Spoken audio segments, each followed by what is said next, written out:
Okay, hello everyone. We have another video analysis to do here.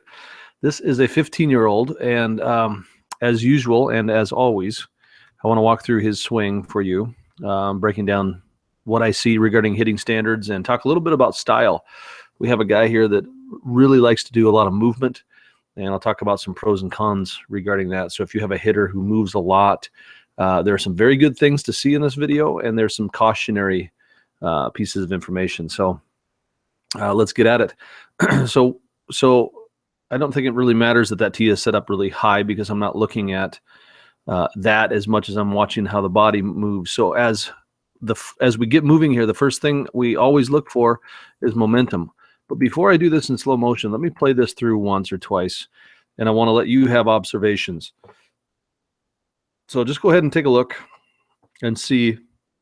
If you're watching this swing, obviously it's in slow motion, but I want to see if you can pick out some things that you feel are going well, and some things that you feel that are a little bit maybe over exaggerated, or some areas that need to be trimmed up a little bit.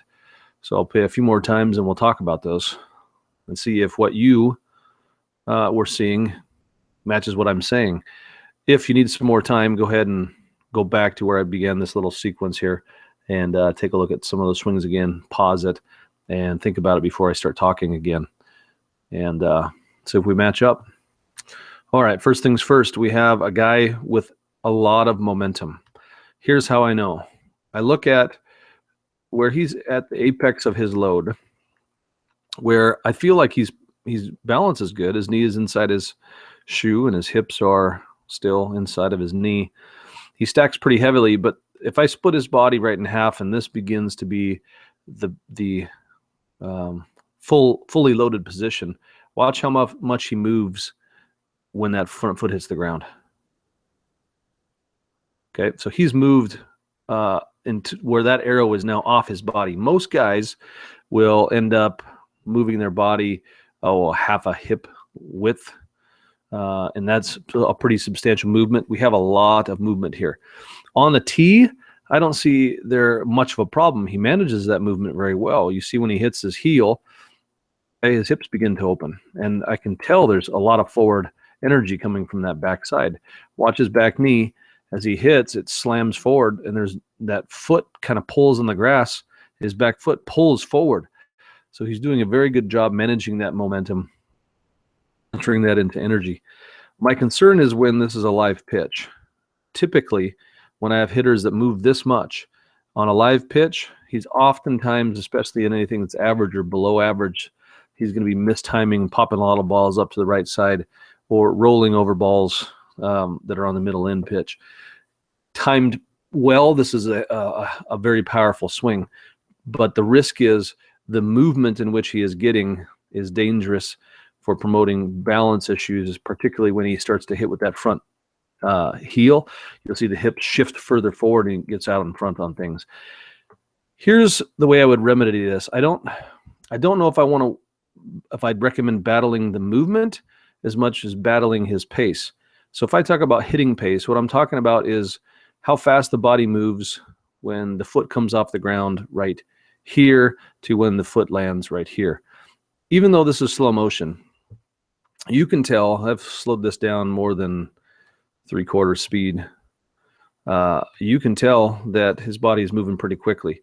And if I'm looking for two speeds of movement, a load and a stride that's very slow, and then after the heel hits the ground, an explosion, I don't see a lot of difference between the two speeds.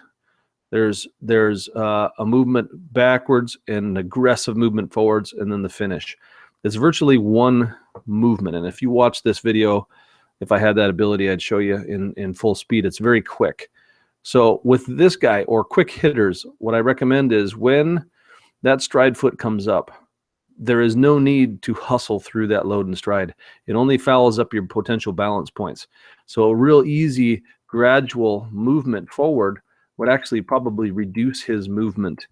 And so rather than tackling and trying to get him to not move as much, I want to tackle it a different way and talk about pacing a little bit. So that's easy to fix. Put him on a tee. Have him set up into some rhythm positions. I don't know if there's a lot of rhythm in this pre-pitch movement. not much, but some gentle swaying action in the hips or in the upper half. And then the load and stride simply match the pace of the rhythm. So there's this nice rhythmic load and stride. And then once the heel hits, it fires forward. I'd work on that piece to maximize weight balance. And I love the energy transfer. There's a ton of energy coming back.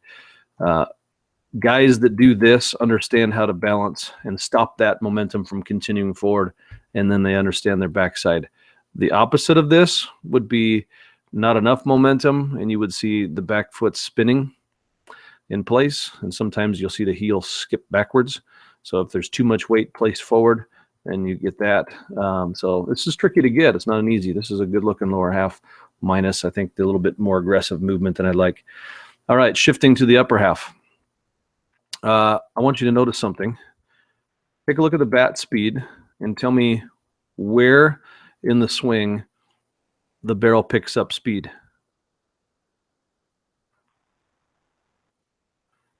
So if you're seeing what I'm seeing, it looks like the barrel's picking up speed almost from the get-go. Right here, it begins to pick up speed and accelerates all the way through. The problem is when it picks up speed, it's coming out towards us. And one of the reasons, or one of the ways I know that is, watch his front elbow. This front elbow is pointed a little bit too far out for my liking. And I know this is style, but it tends to create energy that is being diffused the wrong way. So guys that box this elbow a little bit will bring the barrel more backwards first and then forward, as opposed to he's kind of in between the long swing with that bat and the swing that I'm trying to get. I think dropping this elbow down more closer to this chest, not unnaturally, but in a relaxed fashion, is going to allow him to take that barrel and move it back towards the catcher more, and then accelerate when it approaches this spot right here.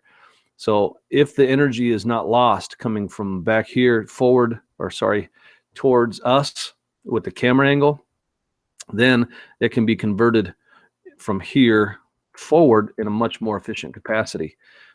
Because his extension on this pitch is very good. He moves through that ball very well. So I like how he's finishing things. I just think he's a little bit slow from the beginning to the end. Some of you may have noticed, as a side point, how deep this barrel is pointed over his head. That, to some extent, is going to cause a little bit of disconnection between the body and where the barrel goes, because it's coming from a further point. Not necessarily needed. This is a tough to manage when the hands are that far back. He does a pretty good job, but it wouldn't hurt him to shrink up this gap in this regard to make sure that that barrel is getting to the spot that it needs to be, as his front hip and his backside are triggering at the same time. What happens is, if there's a synchronization issue, is watch, you'll see his body kind of pull away. See it pull backwards like that? It just can't manage the movement of that bat with the body if there's a disconnect. So if it takes a little bit longer for the barrel to get in the zone than it should, there's usually it has to fight the body a little bit, and so the body reacts and pulls backwards so the barrel can get through the zone. So I would not load the hands that deep. And once again, this is a style, but it's affecting the connection between the shoulders and the hands and the extension. So we modify it. So that's kind of how I'd tackle this. Good approach. And I think as a 15-year-old, this guy's got a good, solid future ahead of him with a couple small modifications to movement.